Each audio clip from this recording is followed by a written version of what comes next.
سامعین اکرام، آپ کو ایک بات بتاتا چلوں کہ آج کا یہ فنکشن 23 مارچ 1940 کے حوالے سے بھی بہت اہمیت کا حامل ہے۔ یہ وہ دن تھا کہ جب مسلمانان بر صغیر نے منٹو پارک میں قائد اعظم کی قیادت میں اپنی جدوجہد کو ایک فیصلہ کن موڑ دیتے ہوئے ایک علیحدہ وطن کا مطالبہ کیا تھا، اور اسی دن کی یاد تازہ کرنے کے لیے میں تقریر کے لیے دعوت دیتا ہوں رہبر سعید کو۔ نحمدہ ونصلی علی رسولہ الکریم، اما بعد فاعوذ باللہ من الشیطان الرجیم، بسم اللہ الرحمن الرحیم۔ قابل سادہ احترام پرنسپل اکیڈمی حاضر، محترم اساتذہ کرام، معزز مہمانان گرامی اور میرے ہم مکتب ساتھیوں، السلام علیکم۔ آج مجھے جس موضوع پر لب کشائی کا موقع ملا ہے، اس کا عنوان ہے 23 مارچ یعنی قرارداد پاکستان۔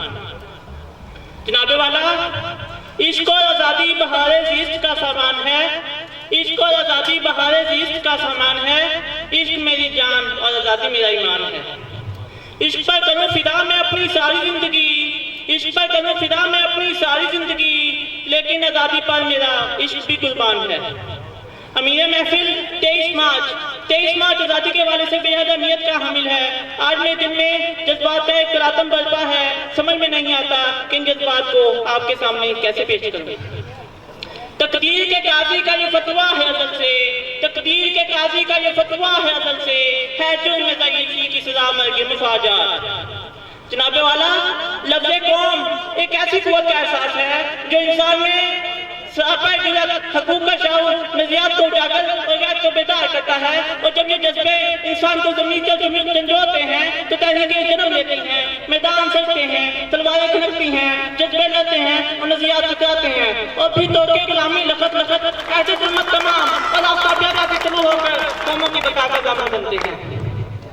جناب والا، مملکت خدا داد پاکستان کوئی ایسا تحفہ نہیں جو کسی نے تشت میں سجا کر ہماری نظر کیا ہو، بلکہ میری قوم نے جوہد مسلسل اور اپنی اساسی فہم و فراست سے اسے حاصل کیا۔ جو رکے تو توہے گراتے ہم، جو چلے تو جہاں سے گزر گئے، جو رکے تو توہے گراتے ہم، جو چلے تو جہاں سے گزر گئے، راہ یار ہم نے قدم قدم تجھ کو یادگار بنا لیا۔ جناب والا، اس سے ہرگز یہ مطلب نہیں کہ آزادی حاصل کرنے کے لیے ہمیں امتحانات سے نہیں گزرنا پڑا، بلکہ ایک صدی سے زائد برصغیر کے مسلمان کٹتے اور پستے رہے، یہاں تک کہ پوری 18ویں صدی اسی کشمکش میں گزری۔ جناب والا، 1906 میں آل انڈیا مسلم لیگ کا قیام عمل میں آیا۔ حکیم الامت علامہ محمد اقبال اور قائد اعظم محمد جناح نے تحریک کو عظمت دی۔ جناب علامہ اقبال کے دو قومی نظریے نے پوری امت مسلمہ کو قائد کے پیچھے کھڑا کر دیا۔ غلامی میں ناکام آتی ہیں شمشیریں نہ تدبیریں، غلامی میں ناکام آتی ہیں شمشیریں نہ تدبیریں، جو ہو کے یقین پیدا تو کٹ جاتی ہیں زنجیریں۔ جناب والا، 23 مارچ 1940 کے دن منٹو پارک لاہور میں ایک اجلاس ہوا۔ یہ وہ تاریخ سال موقع تھا جب شیر بنگال نے ایک آزاد اور خود مختار سلطنت کی قرارداد پیش کی، اور اسے قرارداد پاکستان کے نام سے جانا جاتا ہے۔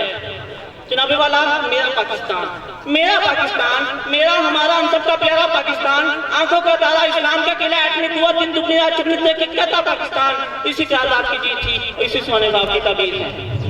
جناب والا، میں اپنی تقریر کا اختتام اس شعر سے کرنا چاہوں گا۔ جب اپنا قافلہ عزم و یقین سے نکلے گا، جب اپنا قافلہ عزم و یقین سے نکلے گا، جہاں سے چاہیں گے رستہ وہیں سے نکلے گا۔ میرے وطن کی مٹی مجھے ایڑیاں اگڑنے دے، میرے وطن کی مٹی مجھے ایڑیاں اگڑنے دے، مجھے یقین ہے چشمہ یہیں سے نکلے گا، مجھے یقین ہے چشمہ یہیں سے نکلے گا۔